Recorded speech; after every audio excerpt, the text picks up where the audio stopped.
Hello, welcome to day 2 of documenting my life as a copywriter slash marketer slash full-time self-employed fucking guy. I'm just going to keep doing these until I get to a point where I've got something I can actually produce and knock out there. So the goal of this video is to show you, it's to show you how to go from being shit at YouTube to being good at YouTube, right? The goal of this process is that I'm going to create videos, I'm just going to start, and I'm going to show a day in the life, and I'm going to show you the boring stuff, I'm going to show you the interesting stuff. I am just going to record random thoughts that pop into my head. So when something comes in here like that, I'm just going to tell you what it is. So yeah, I mean, first things first, let's show you the dog. She is here to morally support me. And yeah, I don't really know. My phone's also upside down, apparently, even though this thing kind of should know where to record. But yeah, I mean, the goal being, I've got to work out how to use this fucking tripod too. The goal is just to show you what life is like for me. Now, yeah, I do copywriting, I do specialising in email marketing, I also do digital marketing for social media, I do landing pages. I don't tend to do graphic design. I can figure it out. I can also outsource it. Outsourcing is probably going to be the favour.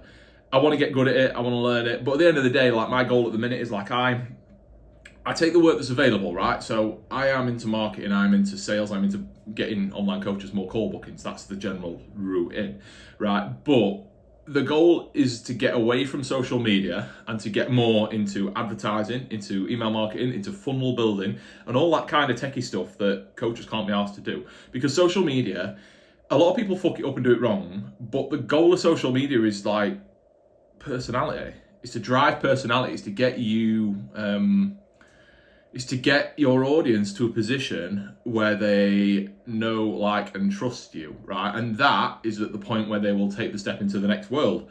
And that's where I come in. I bridge the gap between your personality and them being onboarded as a customer. That is essentially it. That was quite cool. Another reason for these videos is to help me process this kind of shit in my head. So yeah, plan for today is, let's check the calendar and see. This bit might get edited out, who knows. Right, so I've got a BNI meeting. So I don't know what that stands for, but BNI Pioneers is a networking group. The one based in Sheffield, they have asked me to come along as an email marketing specialist. They are looking in the group, it appears, for somebody who is specialised in digital marketing, so it could be a really good opportunity. I was invited by a guy who does graphics from the marketing meetup. So the marketing meetup's really cool. They are a networking event. It happens, I believe it's like 4 times a year in Sheffield. They're like the volunteer run kind of events. I went there, I met some cool people. One of them, Jamie, also a Marriott, probably related, but don't really know yet. A guy called Jamie invited me along to a networking event, and yeah, I think it's something that could give a lot of opportunities. It's definitely a lot of opportunities to build up my LinkedIn presence, because that is something that hasn't really happened. So yeah, cool. I've then got a call with a potential client to discuss some email marketing and some welcome sequences. So that kind of side of business that I really want to get into. Interesting, because he's a returning client. So for me, it's like you can go out and sell all you want, but if you've got people coming to you, especially people who've been in the business before, that's cool as fuck, because he already knows what to expect. He already knows my work ethic. He already knows the kind of level of skill I provide, and he's come back and been like, yeah, I want more of that, which is really cool, because it doesn't always happen. Again, the reason for moving away from the socials, it doesn't always happen with socials, because the expectation on social media is a quick return, because that's what people see. So that's seen as the norm, right? But when you're building a brand, and my role is to save you time and to create you content that looks better, it's not about speed, it's about quality, right? And building quality connections. Like, I've had people who have been in my service for social media who have gained clients straight away, and then still sacked me a couple of months later. And I've had clients on social media who have gained no clients, but kept me on for like the best part of a year. And it's like, well, it depends what they value in the service. And I think for social media, there's so many variables, there's so much work that the person still needs to do, because I'm not a social media manager, right? I create content, I help, strategize content.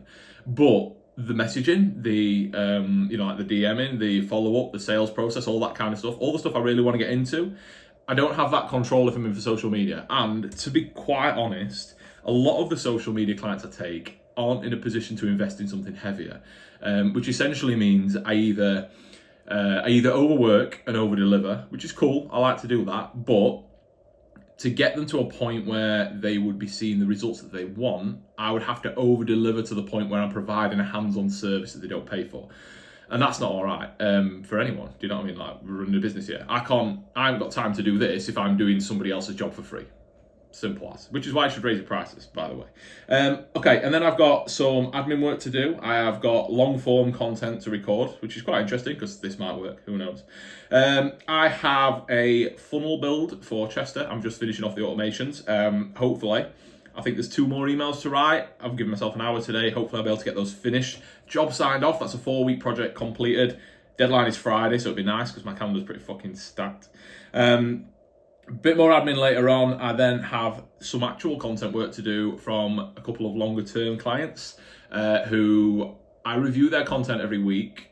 So they get like a Loom video feedback on what is right and wrong. And this isn't necessarily from like virality, if that is the word.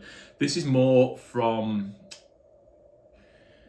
it's more a perspective of like messaging and branding. So it's like, did you do this? So like one of my clients, for example, in social media, fucking killer niche, right? She's a fitness coach who coaches young women who are within the first 6 to 12 months of a relationship, who have essentially, because they've met somebody, gone out on a shitload of dates, spent a load of time under the duvet, put on a bit of weight, and they've got a bit fat, and they want to strip off some of that body fat, and they want to look good and feel good, because, you know, what they're worried about now is like, they met here and they look like this, they now look like this, they want to get back to this look while still keeping this life. It's really cool. And the wording is good. The pain points are really specific because you're in that 6 to 12 month. And that's the thing with any kind of marketing or niche or demographic that you're targeting, the tighter you can get into a literal experience is great. So if we were to say they are girls in relationships, cool, but then you're going to be attracting people who've been married for like 20 years, and then you might be like, okay, so we're not doing married. Okay, so then you're going to attract like wedding preps. That's a different kind of stage to the first 6 months, isn't it? Because you probably care a little bit less. No, it is a different stage because your pain is different. If you're in the first instance of a relationship, you're very insecure, you're very unsure of what the future is. You really want to kind of nail down the pain of that. Whereas if you're prepping for a wedding, he's fucking staying. You know what I mean? Like, you don't need to get in shape for your partner. You need to get in shape for you so you can look back on those pictures and feel proud and happy. You may even have kids, and that's a factor as well. But in this stage here, it's all about sex appeal. You know, it isn't, but it is. Like, it's the same kind of thing. So it's really cool. And if we nail that, then people flood in. And that's what we've seen over the weekend. Like, we had a challenge running, and it was like, right, can we bump these up? So I think she got 2 people signed up by the Thursday. I helped her out with some follow-up messages. And this is the thing about like the above and beyond, like going above and beyond and being like, right, okay, what have they said? Maybe say this, maybe lead with this, maybe follow up on these people, and giving that guidance, that is going above and beyond. Actually digging in and doing the messaging is not. So it's like we have to find a happy medium where the client gets the result on social media, but I also provide a lot of worth, which is what we've got with her. So yeah, we did a bit of digging into the messaging. I provided some help with the follow-up. So things like not just when to follow up, but how to follow up. A lot of people do a follow-up messages for sales, and it's like, I'm just following up on this. Let me know on the above, that kind of stuff, which can work, right? But then they'll drop it and they'll be like, oh, they've ghosted me twice. It doesn't matter because they haven't said no, right? Because this is the thing, right? People at any stage on social media can tell you to fuck off. They can say, no, thanks, I'm not interested. Or they can just block you, right? If they don't do any of those 3, you haven't really pissed them off. They might not be interested, but think of it this way, right? You've got a service to offer somebody.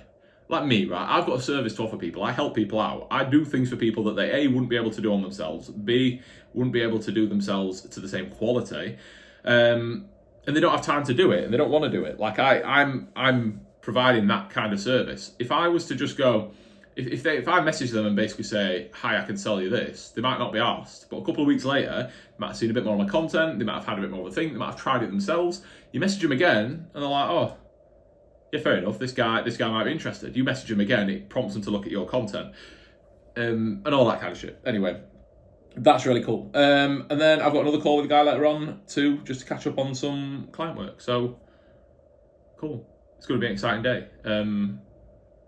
Probably won't record any more of this. That's just quite a good briefing vlog, I guess. Hopefully there's a lot of value in that. Thank you.